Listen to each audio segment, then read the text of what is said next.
नमस्कार मित्रांनो, किताबकेमध्ये तुमचं स्वागत आहे.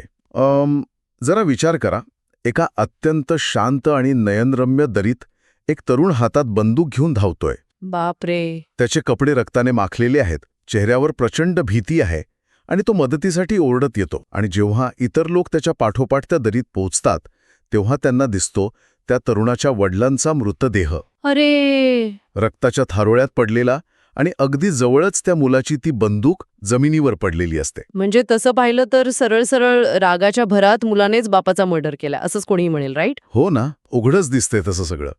पण हे एक असं रहस्य आहे जिथे पुरावेच खोटे बोलत आहेत असं वाटतं.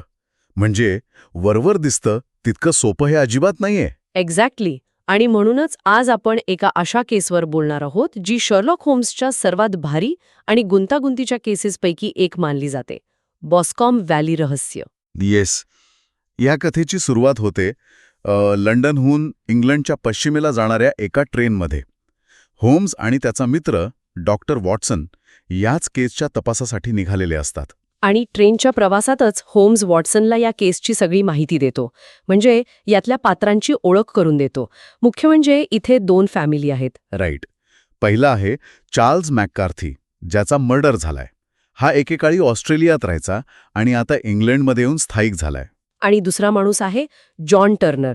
हा त्या भागातला सर्वात श्रीमंत जमीनदार आहे. आणि इंटरेस्टिंग गोष्ट म्हणजे तुम्हाला माहितीये, टर्नर सुद्धा ऑस्ट्रेलियाहूनच आलेला आहे. हो, आणि तो चार्ल्सचा जुना मित्र तर आहेच, पण त्याचा घरमालक सुद्धा आहे. बरोबर. याशिवाय चार्ल्सचा 18 वर्षांचा मुलगा आहे, जेम्स मॅककार्थी, जो या मर्डर केसमध्ये मुख्य सस्पेक्ट आहे, म्हणजे संशयित आहे. आणि जॉन टर्नरची एकुलती एक मुलगी ॲलिस टर्नर.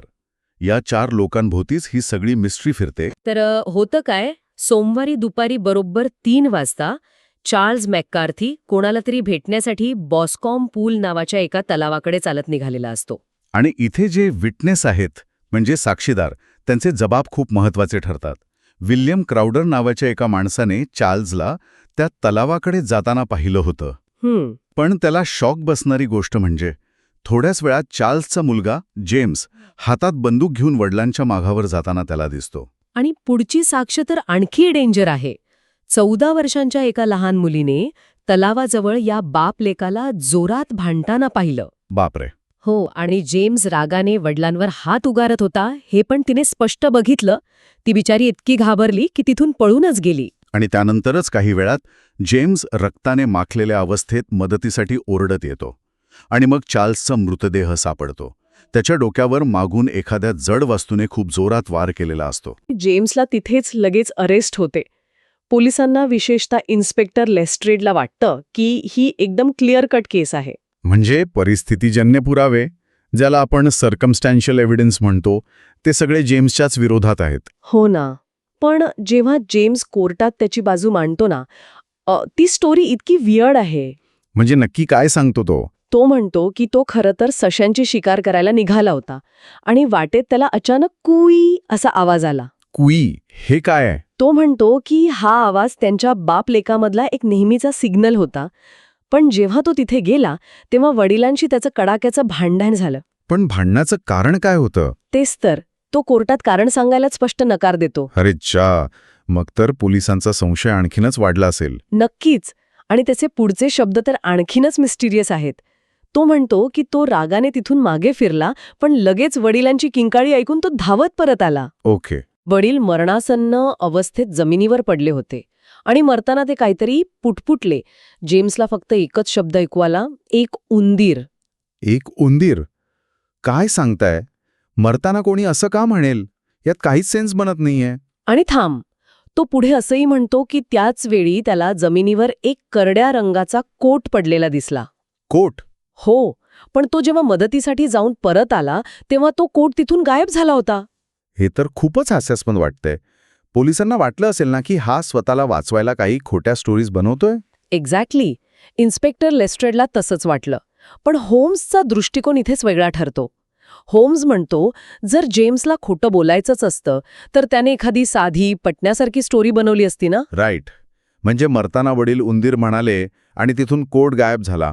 असल्या विचित्र आणि न पटणाऱ्या गोष्टी तो का सांगेल? हो ना, होम्सच्या मते या विचित्रपणातच खरं रहस्य दडलंय. मग पुढे काय होतं? मग होम्स आणि वॉटसन गावात पोहोचतात आणि तिथे हॉटेलवर त्यांना ॲलिस टर्नर भेटायला येते.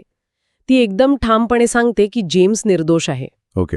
आणि ती एक असा मोठा खुलासा करते जो जेम्सने पोलिसांपासून लपवला होता. ती सांगते की चार्ल्स मॅककार्थीची अशी इच्छा होती की जेम्सने ॲलिसशी लग्न करावं. अच्छा, म्हणजे हे होतं त्या भांडणाचं कारण.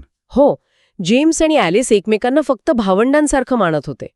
जेम्सने लग्नाला स्पष्ट नकार दिला होता आणि त्यावरूनच ते तलावाजवळचं भांडण झालं होतं. पण जेम्सने हे कोर्टात का नाही सांगितलं? कारण त्याला ॲलिसचं नाव या मर्डर केसमध्ये ओढायचं नव्हतं. आणि ॲलिसने आणखी एक महत्त्वाची गोष्ट सांगितली. तिचे वडील म्हणजे जॉन टर्नर यांची तब्येत या घटनेमुळे खूपच बिघडलीये आणि ते आता मृत्यूच्या दारात आहेत. म्हणजे विचार करा ना, चार्ल्स आपल्या मुलाचं लग्न ॲलिसशी लावून देण्यासाठी इतका उतावीळ का होता? आणि जॉन टर्नर एवढा श्रीमंत जमीनदार असूनही चार्ल्सच्या या दबावाला का बळी पडत होता? नक्कीच काहीतरी खूप मोठं रहस्य आहे यामागे. ते शोधण्यासाठीच होम्स प्रत्यक्ष घटनास्थळी म्हणजे त्या तलावाकडे जातो आणि तिथे गेल्यावर तो चक्क एका शिकारी कुत्र्यासारखा जमिनीवरील प्रत्येक ठसा, चिखल आणि पालापाचोळा अतिशय बारकाईने तपासू लागतो. पोलिसांना तिथे फक्त जेम्स आणि चार्ल्सचे पायांचे ठसे दिसले होते, राईट? हो, पण होम्सला चिखलात चक्क एका तिसऱ्याच व्यक्तीच्या बुटांचे ठसे सापडतात. बापरे. आणि मर्डर वेपन म्हणजे हत्यार, जे पोलिसांना वाटलं होतं ती जेम्सची बंदूक आहे, ते बंदूक नसून एक मोठा टोकदार दगड होता जो होम्सला झाडाच्या शेवाळात सापडतो. म्हणजे मर्डर त्या दगडानं झाला होता? हो, आणि या छोट्या छोट्या क्लूजवरून होम्स खऱ्या खुन्याचं असं काय वर्णन सांगतो की इन्स्पेक्टर लेस्ट्रेडची तर विकेटच जाते. असं काय वर्णन सांगतो तो? तो सांगतो की खुनी खूप उंच आहे, तो डाव्या हाताने काम करणारा म्हणजे लेफ्ट हँडेड आहे. ओके. तो उजव्या पायाने लंगडत चालतो, त्याच्या बुटांचे तळवे खूप जाड आहेत, तो करड्या रंगाचा कोट घालतो आणि एक विशिष्ट प्रकारचा इंडियन सिगार ओढतो. काय सांगताय? लेफ्ट हँडेड, लंगडणारा, हे एखाद्या दगडावरून किंवा चिखलावरून कसं काय समजू शकतं? हे थोडं अशक्यच वाटतंय. लीस्ट्रेडलाही तसंच वाटलं. त्याने तर होम्सच्या या गोष्टी फालतू समजून उडवून लावल्या. पण होम्सचे हे डिडक्शन्स म्हणजे प्युअर सायन्स होतं. म्हणजे कसं? बघ, चार्ल्सच्या डोक्याच्या मागून वार झाला होता, पण जखम डाव्या बाजूला होती. अच्छा, म्हणजे जर कोणी मागून उजव्या हाताने वार केला तर तो साहजिकच डोक्याच्या उजव्या बाजूला लागेल. डावीकडे लागला याचा अर्थ वार करणारा लेफ्ट हँडेड होता. एक्झॅक्टली. आणि लंगडत चालण्याचं कसं ओळखलं? तर पायाच्या ठशांमध्ये उजवा ठसा चिखलात कमी खोल होता. पण जर उजवा पाय अधू असेल तर तो चालताना उजव्या पायावर जास्त भार टाकेल ना. तो कमी खोल कसा काय असू शकतो? नाही ना, मानवी शरीराची रचना तशी नसते. जेव्हा पायाला दुखापत असते तेव्हा आपण त्या पायावर कमीत कमी वेळ आणि कमीत कमी भार देतो, जेणेकरून वेदना टाळता येतील. अरे हां, म्हणजे निरोगी पायाचा ठसा जास्त खोल उमटणार. भारीच लॉजिक आहे. आणि झाडामागे होम्सला सिगारची राख आणि तो सिगारचा कापलेला तुकडाही सापडला होता. ओके, हे सगळं सायंटिफिक आहे. पण जेम्सने सांगितलेल्या त्या वियर्ड गोष्टींचं काय? तो कुई असा आवाज आणि मरताना उच्चारलेला एक उंदीर. तिथेच तर खरा सस्पेन्स उघडतो. कुई हा आवाज जेम्ससाठी नव्हताच. कुई ही ऑस्ट्रेलियामध्ये जंगलात एकमेकांना हाक मारण्यासाठी वापरली जाणारी एक पद्धत आहे. म्हणजे? चार्ल्स ज्याला तिथे भेटायला गेला होता तो माणूस नक्कीच ऑस्ट्रेलियातून आलेला असावा. येस. आणि तो एक उंदीरचा किस्सा. चार्ल्स मरताना उंदीर म्हणत नव्हता, तो आपल्या खुण्याचे नाव सांगण्याचा प्रयत्न करत होता. म्हणजे काय? होम्स खिशातून ऑस्ट्रेलियाचा मॅप काढतो आणि वॉटसनला एक नाव दाखवतो, बॅलरॅट. अरे चा. चार्ल्स मरताना बॅलरॅट हा शब्द उच्चारत होता, पण त्याचा आवाज क्षीण झाल्यामुळे जेम्सला फक्त शेवटचे उच्चार ऐकू आले, अ रॅट, ज्याचा भास त्याला एक उंदीर असा झाला. ओहो, म्हणजे आता सगळे तुकडे जोडले? तर उंच, डाव्या हाताने काम करणारा, उजव्या पायाने लंगडणारा, ऑस्ट्रेलियाहून आलेला आणि करडा कोट घालणारा माणूस. हा सगळा प्रोफाईल एकाच माणसाला तंतोतंत मॅच होतो, जॉन टर्नर. जॉन टर्नर, ॲलिसचा वडील. पण त्याने आपल्याच मित्राला का मारलं? होम्स टर्नरला हॉटेलवर बोलावतो. आजारी आणि खंगलेल्या टर्नरला कळतं की होम्सला सगळं समजलंय आणि मग तो स्वतःची ओळख आणि त्याचा अंधारलेला भूतकाळ सांगायला सुरुवात करतो. काय असतो तो भूतकाळ? ऑस्ट्रेलियामध्ये जॉन टर्नर हा ब्लॅक जॅक ऑफ बॅलरॅट नावाचा एक कुख्यात दरोडेखोर होता. त्याने सोन्याची ने-आण करणारी एक गाडी लुटली होती. आणि त्या गाडीचा चालक चार्ल्स मॅककर्थी होता का? एक्झॅक्टली. टर्नरने तेव्हा त्याला जिवंत सोडलं होतं.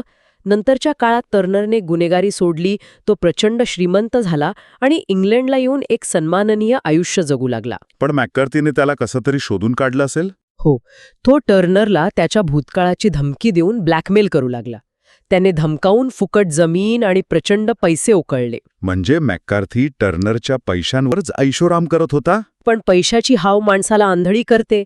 त्याला आता टर्नरची सर्व संपत्ती हवी होती, म्हणून तो जेम्स आणि एलिसच्या लग्नासाठी दबाव टाकत होता. आणि टर्नरला हे कोणत्याही परिस्थितीत मान्य नव्हतं. साहजिकच, आपले एकुलत्या एक निष्पाप मुलीला या ब्लॅकमेलरच्या कुटुंबात ढकलून तिचं आयुष्य तो कसं उद्ध्वस्त होऊ देईल?